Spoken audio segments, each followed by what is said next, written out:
Students, Neena Hindi classes में आपका स्वागत है।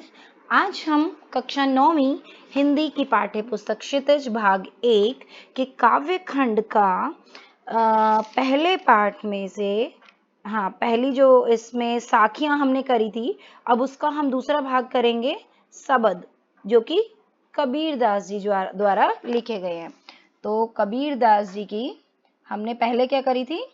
साखियां, और अब हम करने जा रहे हैं सबद। ये ठीक है, अब हम करेंगे सबद। आइए शुरू करते हैं। तो सबद में बच्चों कबीरदास जी हमें बता क्या रहे हैं? एक्चुअली कबीरदास जी हमें इसमें बाह्य आडंबरों का विरोध कर रहे हैं। हमें बता रहे हैं कि ईश्वर की प्राप्ति कैसे की जा सकती है, ठीक है, और ज्ञान क्या है, ज्ञान का क्या महत्व है। जब हमें ज्ञान प्राप्त हो जाता है तो हम सबसे ऊपर उठ जाते हैं, ठीक है ना, मोह माया से ऊपर उठ जाते हैं। तो ज्ञान ही वास्तव में सब कुछ है, और ज्ञान हमारी क्या क्या सहायता करता है, मनुष्य को दुर्बलताओं से मुक्त करता है, ठीक है। तो ये सब कुछ हम इसमें जानेंगे। तो आइए कबीरदास जी के सबद शुरू करते हैं। मोको कहाँ ढूंढे बंदे, मैं तो तेरे पास में, ना मैं देवल ना मैं मस्जिद ना काबा काबे कैलाश में। हाँ, यहाँ कबीरदास जी बता रहे हैं कि ईश्वर किससे कह रहे हैं? मानव से कह रहे हैं, मनुष्य से कह रहे हैं कि हे बंदे, तू मुझे कहाँ ढूंढता है? मैं तो तेरे पास में ही हूँ। कि तू मुझे कहाँ कहाँ ढूंढता है? मैं हर वक्त तेरे पास में हूँ। ना मैं देवल ना मैं मस्जिद, देवल मतलब मंदिर, कि ना ही तो मैं मंदिरों में, ना ही मैं मस्जिद में, ना ही काबे में, और ना ही कैलाश में। काबा क्या होता है? मुसलमानों का पवित्र स्थल है काबा। और कैलाश पर्वत पर कहने का मतलब कि ना ही मैं मंदिरों में हूँ, ना मैं मस्जिद में, ना काबे में, ना कैलाश में, ठीक है। ना तो कौने क्रिया कर्म में, ना योग नहीं योग बैराग में, खोजी होए तो तुरते मिले ह्यो, पल भर की तलाश में। कहें कबीर सुनो भई साधो, सब श्वासों की श्वास में। हाँ, यहाँ कबीरदास जी कह रहे हैं कि ईश्वर भक्त से कह रहे हैं कि ना ही तो मैं मंदिर में हूँ, ना मस्जिद में, ना काबे में, ना कैलाश में, और ना ही किसी क्रिया कर्म में, कि जो हम ईश्वर के लिए पूजा पाठ भजन कीर्तन जो सब करते हैं उसमें, ना ही तो योग में, ना ही बैरागी हो जाने में, ठीक है। किसी चीज में मैं नहीं हूँ। मैं वास्तव में कहाँ पर हूँ? तुम्हारे आसपास। ईश्वर कहते हैं कि अगर तुम मुझे खोजोगे तो मैं तुरंत ही तुम्हें मिल जाऊंगा, केवल कुछ पल भर की तलाश में। कि वास्तव में तुम मुझे खोजना चाहोगे तो मैं तुम्हें बहुत आसानी से मिल जाऊंगा, लेकिन जब वास्तविक रूप में खोजना चाहोगे, इधर उधर नहीं। फिर वो कहते हैं कबीरदास जी कि सुनो भाई साधो, ईश्वर कहते हैं कि मैं कहाँ पर हूँ?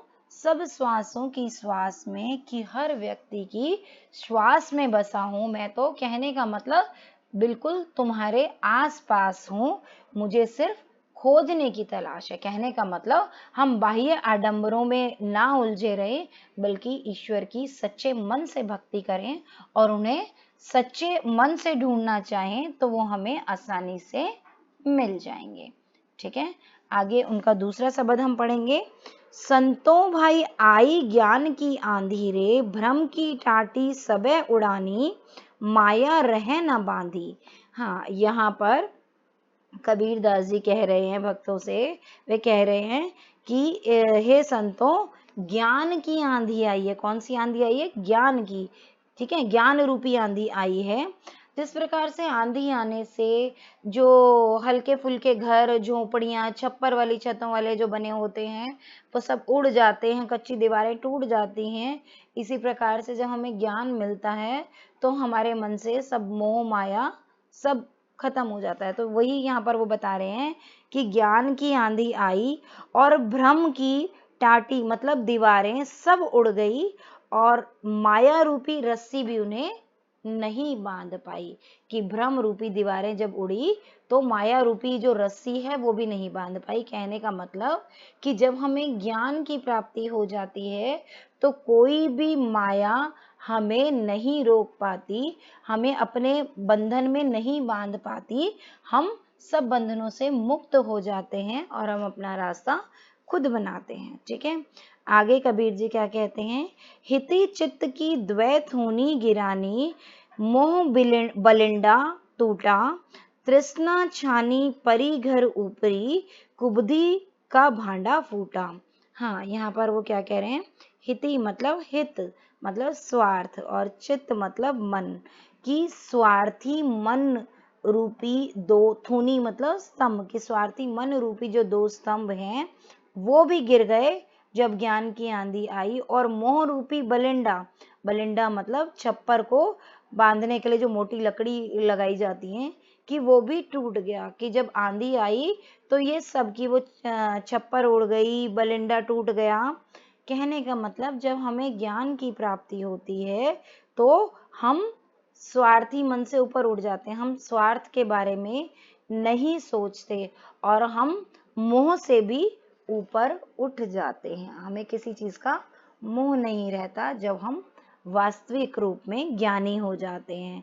फिर आगे वो कहते हैं कि तृष्णा रूपी छानी मतलब छप्पर, की तृष्णा रूपी छप्पर भी घर के ऊपर से उड़ गई, और कुबुद्धि मतलब बुरी बुद्धि, खराब बुद्धि का भांडा फूट गया। कहने का मतलब जब हम में ज्ञान आता है तो हम तृष्णा से भी ऊपर उठ जाते हैं, और कुबुद्धि जो होती है, जो बुरी बुद्धि होती है, जो हमें गलत रास्ते पे चलाती है, वो भी खत्म हो जाती है, उसका भी विनाश हो जाता है, वो हम में नहीं रहती। आगे कहते हैं, जोग जुगती करी संतो बांधी, निर्चु चुवे न पानी, कूड़ कपट काया का निकस्या, हरि की गति जब जानी। हाँ, आगे वो क्या कह रहे हैं कि हाँ, जोग जुगती करी संतो बांधी। हाँ, कि जोग मतलब योग और जुगती मतलब युक्ति, कि योग करने से, कि योग की जो युक्ति है वो संतों को बांध लेती है। कब, जब हमें ज्ञान मिल जाता है तो योग रूपी युक्ति हमें बांध लेती है। और फिर जरा सा भी, निर्चु मतलब थोड़ा सा भी, चुवे चूना मतलब, चुवे मतलब रिसना चोना, कि जरा सा भी पानी फिर उस छप्पर में से नहीं चोता, कि जरा सा भी पानी उसमें से अंदर नहीं आता। ठीक है, कूड़ कपट काया का निकस्या, हरि की गति जब जानी। हाँ, कूड़ मतलब कूड़ा, कपट मतलब चालाकी, और काया मतलब शरीर, कि हमारे शरीर में से कपट रूपी, चालाकी रूपी जो कूड़ा है, मतलब जो चालाकी है वो भी निकल जाती है, और हम हरि की गति को तब जान जाते हैं कि वास्तव में ईश्वर ही सब कुछ, और बाकी सब तो मोह माया है। कब, जब हम ज्ञान की प्राप्ति कर लेते हैं। आंधी पीछे जो जल बूठा, प्रेम हरि जन भीना, कह कबीर भान के प्रगटे, उदित भया तम खीना। हाँ, आगे क्या कह रहे हैं कि आंधी आने के बाद जो जल बरसता है, तब जो लोग हैं जिनको ज्ञान की प्राप्ति हो गई, वो हरि के प्रेम में भीना मतलब भीगना चाहते हैं। ठीक है, कि जिसको ज्ञान की प्राप्ति हो गई वो हरि के प्रेम में, ईश्वर के प्रेम में भीगना चाहते हैं, जिनको ज्ञान प्राप्त हो गया। ठीक है, और फिर आगे कबीर जी कहते हैं कि भान मतलब सूर्य, प्रगट मतलब प्रकट होना, उदित होना, कि सूर्य के प्रकट होने पर, कि कहने मतलब सूर्य निकलता है, उदित होता है, तो तब, तम मतलब अंधेरा, और खीना मतलब क्षीण हो जाना, नष्ट हो जाना, तब जो अंधेरा है वो नष्ट हो जाता है। जब सूर्य निकल जाता है तब अंधेरा नष्ट हो जाता है, और सूर्य निकलना मतलब कि हमें वास्तविक रूप में ज्ञान प्राप्त हो जाता है, तो सारा अंधेरा मतलब सब मोह माया, स्वार्थ, चित्त, तृष्णा, कुबुद्धि, ये सब कुछ हमारे अंदर से नष्ट हो जाता है, और हम सिर्फ हरि के जल में भीगना चाहते हैं।